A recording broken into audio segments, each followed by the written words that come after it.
You know how some people find peace in music, some in books, and others in flowers. For me, it was roses.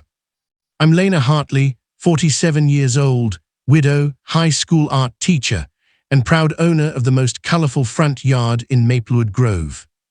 Every flower, every petal, every color was a small reminder that beauty can exist even after life breaks your heart. Until one morning, the HOA decided beauty was against the rules. The beginning. It started with a letter. Crisp white paper, fancy logo, and words sharp enough to cut glass. Your yard is in violation of HOA Code 5.17, non-standard landscaping. I frowned. I didn't understand. My garden wasn't overgrown, it was art. Rows of marigolds, tulips, and roses, arranged by color, each corner blooming with life. The neighborhood kids used to stop and help me water the plants. Even strangers slowed their cars to take pictures.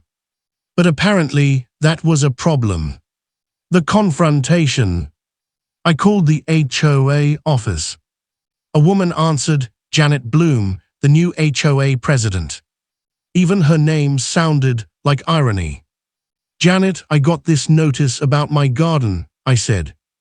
It's just flowers, nothing invasive, nothing tall, no weeds. She replied, Lena, our community has a very specific aesthetic. We are going for neutral tones. And your yard looks like a carnival. I bit my lip, a carnival. It's disruptive, bright colors, mixed species, it draws attention. I blinked, isn't that the point of a garden? Janet sighed, you have 7 days to remove it or we'll take corrective action. The day they came. I didn't think they'd actually do it.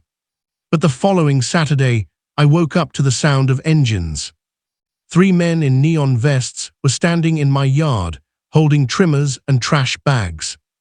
Behind them, Janet stood with her clipboard. Mrs. Hartley, she said coldly, you were notified. We're proceeding with compliance. My hands shook. Don't you dare touch those flowers. One of the men hesitated. Ma'am, we just follow orders.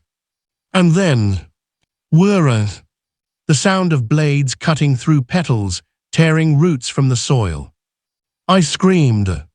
I begged them to stop. But in minutes, my garden, my therapy was gone. When they left, all that remained was dirt and silence. The spark. That night, I sat on my porch staring at the mess. Tears, rage, disbelief, all tangled together. Then my eyes caught my phone. I opened the camera. And I started recording. Hi, I said, my voice trembling. My name is Lena Hartley, and today my HOA destroyed my garden, my pride, my peace, because they thought it was too colorful. I showed the empty yard. The broken stems. The letter. I just want people to know, I whispered, this is what happens when rules matter more than kindness. I uploaded it to TikTok. Didn't even think twice. By morning, it had 2 million views. The explosion. By day 2, news reporters were calling. Neighbors started showing up with flowers and signs saying, Let Lena bloom.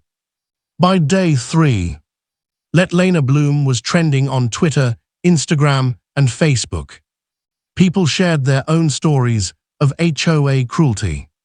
Artists painted murals of my destroyed garden. And then came the reporters, standing in my yard with microphones, asking, Lena, what message do you want to send to your HOA?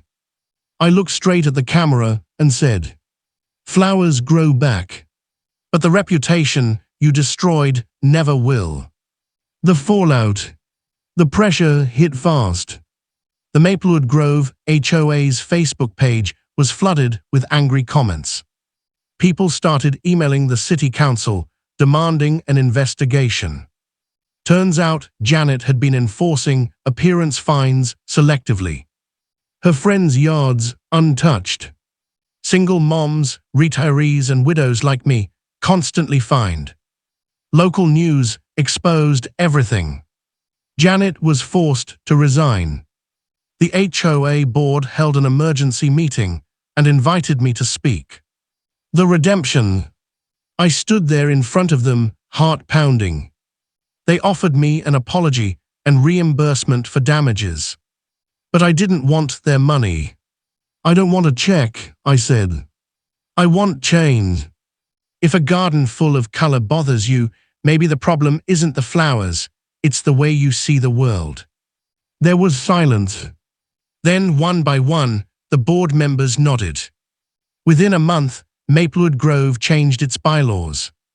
Colorful gardens were encouraged, not banned. And to celebrate, the new board held a bloom festival. Every yard was bursting with life again. Epilogue. It's been a year since that day. The roses are back, stronger than ever. And sometimes, when I'm watering them, I notice cars slowing down again. People smile, take photos, wave. It reminds me of something my late husband once said. You can't stop a flower from growing if it's meant to bloom. So when people ask me if I regret posting that video, I just smile and say, no. The HOA destroyed my garden. So I made them famous. Fade-out cinematic music, drone shot pulling away from a neighborhood full of color and flowers in bloom.